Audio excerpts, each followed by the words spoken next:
Alright guys, this is part 2 for our alien. We're going to be unwrapping the eyeballs and the eyelids. Now, if I just unwrap them, this would be a very quick lecture. So what I want to do instead is imagine that the eyeballs and the eyelids are going to be animated for our object.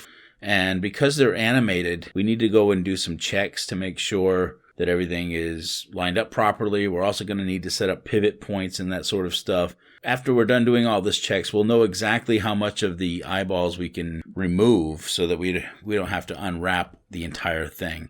It's important to note that you don't want to delete any geometry on the eyeballs until after you figured out exactly what needs to be deleted, because you can't restore it once it's gone. So what we're going to do is we're going to mark seams around the area that is safe to delete as we go. Before we can even get started, I want to separate the eyeballs and the eyelids from the alien body. Now, one of the things I want to point out is in the last lecture, I joined all this stuff together, and the name of my alien is now eyelid bottom. So I'm going to rename this to alien to make this a little less confusing, and then we'll get started. So step 1, let's separate the eyeballs and the eyelids from the alien. Using vertex selection, I'm going to go in here one at a time and select just the eyeball. Now there is an easier way to do this. A lot of times I select a piece of geometry and I hit Control L, but you can actually make this a lot easier by just hovering your mouse over there and hitting L, and then hit P to separate the selection. This will go a lot faster if you do it like this. So just LP selection, LP selection, LP selection, just like that. So now the eyeballs and all 4 of the eyelids are now separate objects. Let's go back to object mode and name those accordingly. So here's I'm going to do a wiggle test. So this is the top left eyelid. It's my left, it's not his left, but it's the top left eyelid. So I'm just going to call it lid top left. And I'm going to call the bottom left, little wiggle test, lid bot left. And this is the top right, so lid top right. And a little wiggle test, this is lid bot right. This is basically the alien's left eye, so I'm going to call this eye left, and this is the right one, so eye right. And again, this is the alien. So we have the lids, we have the eyes, everything is named accordingly. And that's kind of important. If I select the eye left and I'm not sure that it's selected because you can't see the orange lines, I can always look over here and see the name and know what I've got selected. Notice that if I were to rotate this right now, it rotates around the origin, which is on the floor. We're going to need to change the pivot point so we can do some tests on this eyeball. So the eye is easy because it's a very symmetrical shape, and the tool that we're going to use is transform origin, not to 3D cursor, but to center of mass. Now because it's a very symmetrical shape, the center of mass is going to be in the center of that circle, which is perfect. So we'll go ahead and use that on both of the eyes.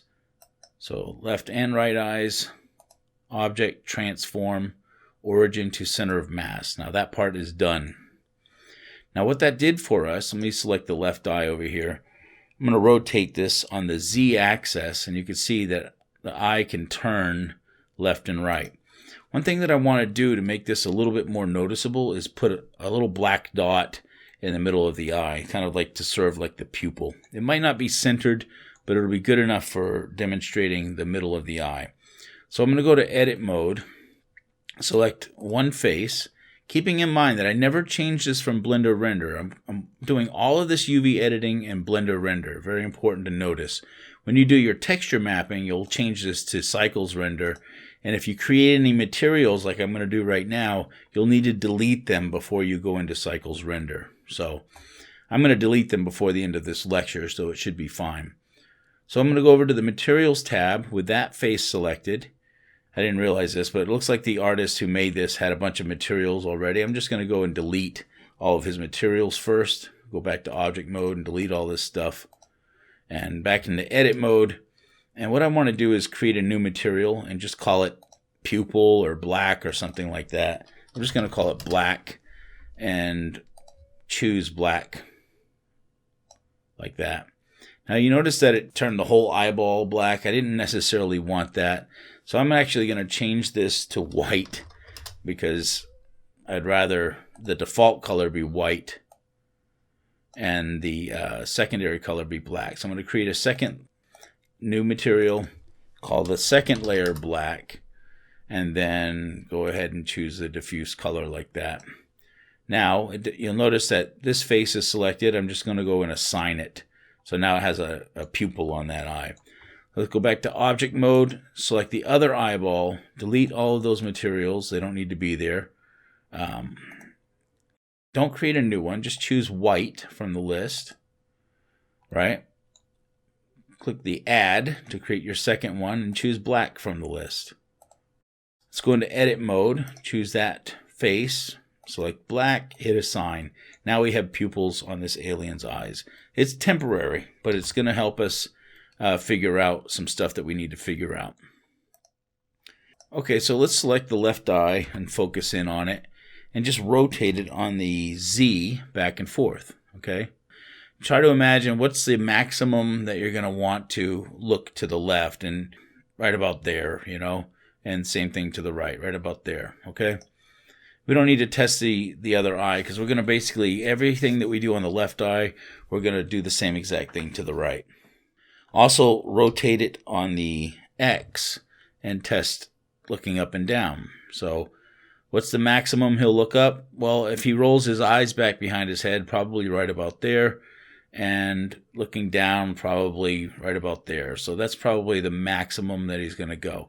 So when you go up and down, pay attention to these edges right here, okay? And also the edges that are underneath the lid. So when I rotate this on the X and I roll my eyes up, I can catch a glimpse of the next edge, but I don't actually see the edge below it, okay? I'm going to hide everything else and just do a little test by going to edit mode, and I'm going to select all of this stuff here and all of this stuff up here and turn it black, or any color really, any color other than white. I'm going to turn it black. Let's go back to edit mode, object mode, and show everything. Make sure you have that eyeball selected and do another rotation test on the X axis.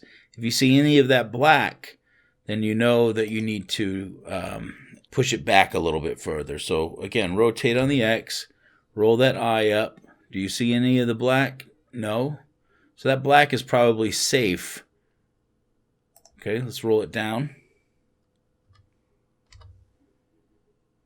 Okay, I need to go up a little higher on the black on the top, okay?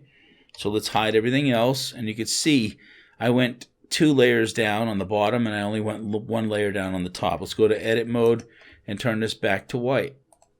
And do another little test. There's going to be a little bit of back and forth editing here, but we'll get this. So rotate on the X.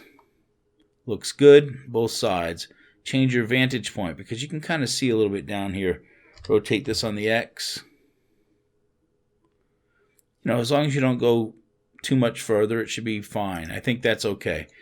I'm going to leave it just like that. So everything that I do on the left side, I'm going to do on the right. So I'm going to go ahead and unhide everything else. And let's choose this and basically just choose the same faces that I have on that side and assign them black. Same thing over here. Assign all that black. Now all this stuff that looks like I accidentally selected that. Let me get rid of this part right here. So we'll go ahead and put that back on white. So they should look exactly the same on both sides. Now we need to test how it rotates on the Z. Let's work from the left eye, and I'm going to rotate this on the Z to get a feel for this. So if I go all the way over to here, I'm just going to actually left click to drop it. And you count 1, 2, 3, 4, 5, 6, and I can see part of the 7th square from there. Okay, so I'm going to undo to put that back. and then hide everything else and count 1, 2, 3, 4, 5, 6, 7, and everything else we could probably eliminate. 1, 2, 3, 4, 5, 6, 7. So I think it was right here. Let's look at top view. It looks a little uneven. Oh, that's because this is not in the center. I think that is right. So based from there, but actually we want to base it from here. This is more like the center. This edge right here. I think what I'm going to do is push it back here. I think it might work a little bit better. Probably more like this. Keep in mind that that pupil is not exactly where it needs to be. So I'm going to mark everything back here is going to be black, because you're never going to see any of this. So make that black. And so far what you see in white, except for this pupil here, is the only part of the geometry you actually need to see on this. So let's go ahead and unhide, and I want to see both of the eyeballs. So something like this. Let's go and repeat the same thing on this eye. So it looks like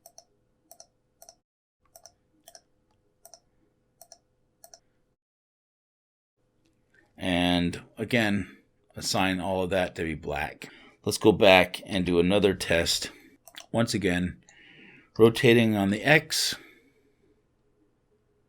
Looks pretty good. Rotating on the Z. I think it's pretty good right there. If you feel differently and you feel like you need to push it back a little bit more, you're welcome to do that. But that's how I'm going to do mine. Now that we know exactly what we want to delete, it's okay to go in there and actually remove some of that stuff. So if we delete everything that's black and leave only the white stuff, this is going to be a lot easier to unwrap. Again, except for the pupils. So let's go in here one at a time. So I'm going to select any one of the faces on the black and hit Control L. And then remember how we always break on seams? Well, this time we can break on material, and it'll select all of the linked black. That's another cool little trick right there. And then go ahead and delete all of those faces. I'm going to set this back to white because we just set it as a pupil as a test. As a matter of fact, we're going to delete both of those materials anyway, so it doesn't really make a difference. Do the same thing over here. Select any piece of the black, select linked, and make sure it's on material. That way you have all the black selected and nothing else. So go ahead and delete that. I'm not going to bother deleting the pupil this time because I just want to demonstrate that if you delete these materials, the pupil is going to go away on its own. So let's go ahead and remove those materials. And now this is the leftover geometry. Let's go ahead and unhide. Let's work on the eyelids next. Now the eyelids are interesting because the pivot point for the eyelids is exactly the same for the top as it is on the bottom. So we're going to walk through this one step at a time, but you'll see that really only going to basically do this twice. You'll see what I mean in just a moment. So what we need to do is put the 3D cursor in the middle of where we want this to rotate. And that's going to be, if we go to vertex selection, it's going to be in the middle of these two vertices right here. Right where you see the origin right there. So what we need to do is snap the 3D cursor to the middle of what's selected. That's easy to do. Just go to snap cursor to selected. Now the red and white cursor is exactly where we want it. Let's go back to object mode. And the second step is to transform the origin of this, which is currently way down here. We want to transform it so that it's in sync with the 3D cursor. Easy, transform origin to 3D cursor. Now we were able to do this much easier with the eyeballs because the eyeballs were perfect spheres and they were very balanced and symmetrical, but this is not balanced and symmetrical, so we need to do it this way. So now I can actually rotate this on the X and it pivots quite nicely around that. So this is the left top eyelid. If I go back here and choose the left bottom eyelid, do the same exact thing. Notice where the 3D cursor is. It's in exactly the spot where we want it to be. So there's really no point in selecting this because it's already there. There's no point in snapping this cursor to selected because it's already there. So we can skip that step entirely and just move the origin, because the origin of this object is still down there. So all we need to do is actually transform the origin to the 3D cursor, and now this rotates nicely on the X. So what I'm going to do is unhide and then show just the top and the bottom this time, and just kind of show you what I'm talking about. The origin when I select this is right there, and the origin when I select this is in exactly the same spot. That allows us to rotate either of these on the X, just like that. We're going to do the same exact thing to the other side. Matter of fact, I'm going to select both eyelids to eliminate some of the back and forth editing, and maybe you'll see this time. You see the 3D cursors over here? We actually want it to be in the middle. So I'm going to select these two vertices and snap the cursor to the selected, so it's going to be in the center of those two selected vertices. So I moved it over here. Now back to object mode. We're going to transform the origin to the 3D cursor. So again, I haven't done it yet. The origin currently is down there because we haven't moved it yet. The origin of this is also currently down there. So what we want to do is transform origin to 3D cursor. That puts the origin up here, allowing us to rotate this like that. Same thing with this one, very easy. Transform origin to 3D cursor. Now this rotates nicely on the X. Let's unhide everything and see what we've got here. So what you don't want to do is you don't want to rejoin these back together because you'll destroy your pivot points. You'll have to redo all of that, the rotations all over again. So leave these as their own objects and just make sure that they all named appropriately, okay? We haven't actually added texture to this yet, but you'll see that this comes together quite quickly. Let's select all of the objects that we're going to add textures to and hide everything else, okay? So what I'm going to do, we have to do these one at a time. So what I'm going to do is go into edit mode on each one of these, select all, and just hit unwrap. Now I can do this over here in the UV editing window, so that you can see things happen as it happens. And you can see that it unwraps like that.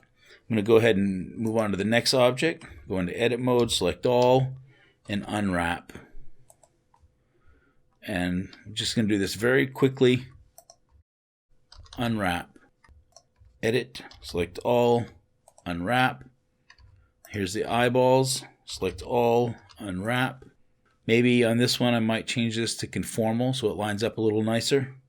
Same thing over here. Unwrap. So all this stuff is now unwrapped. You should notice, I probably should show you, if you put a UV grid on this, that the checkerboard pattern looks pretty good in the area where it needs to look good. Likewise, this checkerboard pattern is going to look fine, especially in the area where it needs to. It might, if it gets a little warped at all, it's probably going to happen in an area where you don't really care about that much. Looks like there's almost no warping at all. So I wouldn't even bother straightening out these lines. I would just paint on it just like that. So I'm going to go ahead and finish this up, and then we're going to move on to the next lecture. Okay, let's go back to the default window and take a look at everything all together. And I'm going to turn on my texture and the viewport shading so you can see these eyes. It's looking pretty good. Now we're out of time, so in the next lecture we're actually going to be focusing on the finger and the toenails. And you saw me separate those in the first part of this series. We're just going to unwrap them in the next lecture. So if you want to be a step ahead, go ahead and unwrap those nails, and I'll meet you in the next lecture.